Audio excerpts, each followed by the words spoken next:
Pagi untuk anak-anak pada hari ini kelas 11 MIA kita lanjutkan kembali materi PKN kita hari ini dengan topik penanaman kesadaran berkonstitusi. Ya, silakan anak-anak kami sudah bisa klik linknya dan mari kita simak bersama-sama penjelasan materi pada hari ini terkait dengan penanaman kesadaran berkonstitusi. Nah, demokrasi Pancasila intinya adalah berlandaskan kerakyatan yang dipimpin oleh hikmat kebijaksanaan dalam permusyawaratan perwakilan. Dan ini tentu sila keempat dari Pancasila. Nah, oleh sebab itu, setiap warga negara memperhatikan hal-hal di bawah ini atau berikut. Yang pertama, dalam demokrasi Pancasila tidak boleh memaksakan kehendak kepada orang lain. Nah, kita juga sebelumnya sudah belajar tentang hak asasi manusia, di mana HAM itu adalah seperangkat hak dasar yang dimiliki manusia sejak dalam kandungan dan merupakan anugerah dari Tuhan yang Maha Kuasa dan tidak boleh seorang pun siapapun baik negara, lembaga, individu, perorangan merampas hak tersebut karena jika terjadi perampasan akan terjadi pelanggaran. Yang berikutnya mengutamakan musyawarah di dalam mengambil keputusan untuk kepentingan bersama. Jadi musyawarah itu adalah wadah untuk mengambil keputusan penting dan itu diambil dengan cara mufakat. Musyawarah untuk mencapai mufakat diliputi oleh semangat kekeluargaan.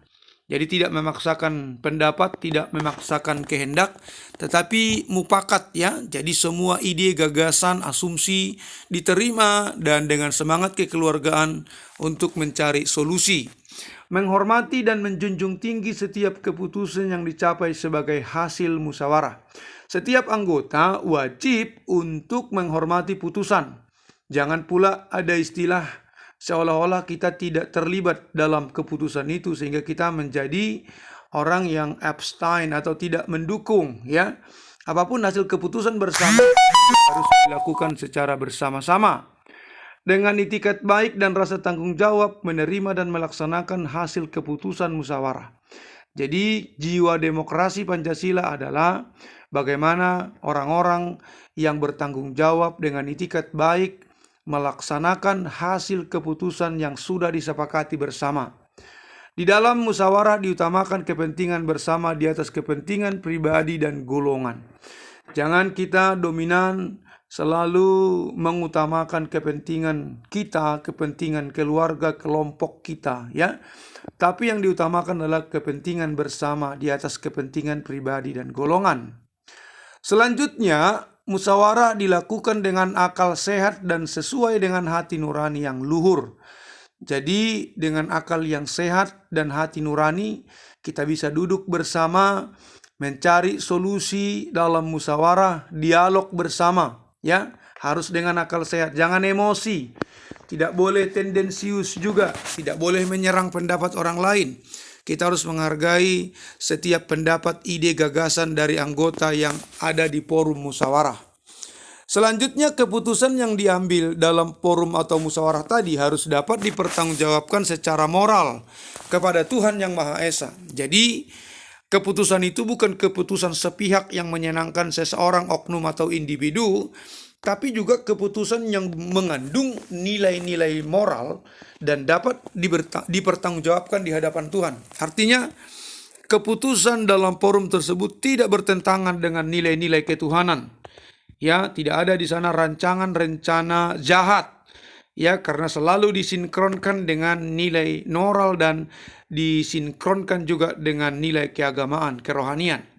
Menjunjung tinggi harkat dan martabat manusia, nilai-nilai kebenaran dan keadilan, mengutamakan persatuan dan kesatuan demi kepentingan bersama. Jangan ada perpecahan di dalam, ya, ada blok, ada kotak-kotak, ya, ada kubu-kubu, tapi kita unity, satu adanya.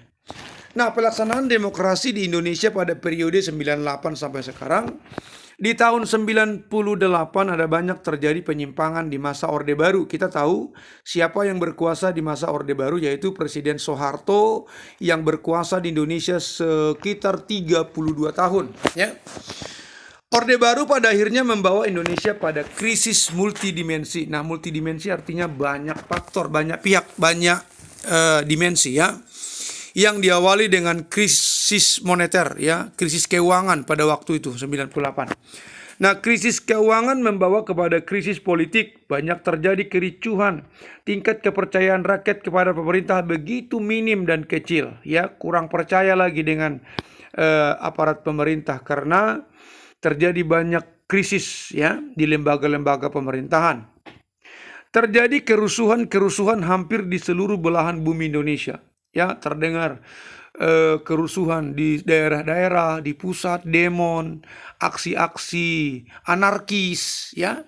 Akibatnya Soeharto mundur dari jabatannya sebagai presiden, ya, karena didesak. Akibat desakan mahasiswa dan rakyat yang telah turun ke jalan melakukan orasi dan demonstrasi menuntut, ya, supaya stabilitas keamanan dan sistem bernegara diperbaharui. Maka pada hari Kamis 21 Mei 98, Presiden Soeharto bertempat di Istana Merdeka, Jakarta, menyatakan berhenti sebagai Presiden Indonesia yang kedua. Menggunakan pasal 8 Undang-Undang Dasar 1945, Wakil Presiden B.J. Habibie diambil sumpahnya di hadapan Mahkamah Agung menjadi Presiden RI yang ketiga. Pemimpin nasional beralih dari Soeharto ke Habibie di tahun 98. Nah, kita lihat masa pemerintahan Habibie muncul beberapa indikator pelaksanaan demokrasi Pancasila. Yang pertama, diberikannya ruang kebebasan pers sebagai ruang publik untuk berpartisipasi dalam berbangsa dan bernegara. Jadi, pers untuk memberitakan, ya, menyuarakan juga dan bermitra dengan pemerintah dalam pembangunan bangsa. Kedua, diberlakukannya sistem multipartai dalam pemilu 99. Ya, sudah boleh ikut partai-partai politik. Habibie telah meletakkan pondasi yang kuat dalam pelaksanaan demokrasi berikutnya. Nah, kesimpulan dari penjelasan materi pada hari ini adalah demokrasi secara teori sudah baik, namun dalam implementasi atau penerapannya masih dapat diselewengkan oleh oknum penguasa yang berkuasa pada waktu itu, ya. Sistem demokrasi akan semakin kuat jika rakyat dan pemerintah padu, unity, sehati, dan sepikir.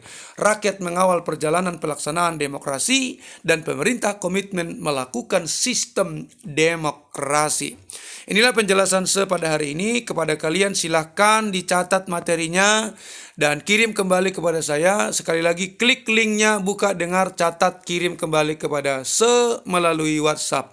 Terima kasih untuk atensi hari ini. Selamat siang dan salam sehat.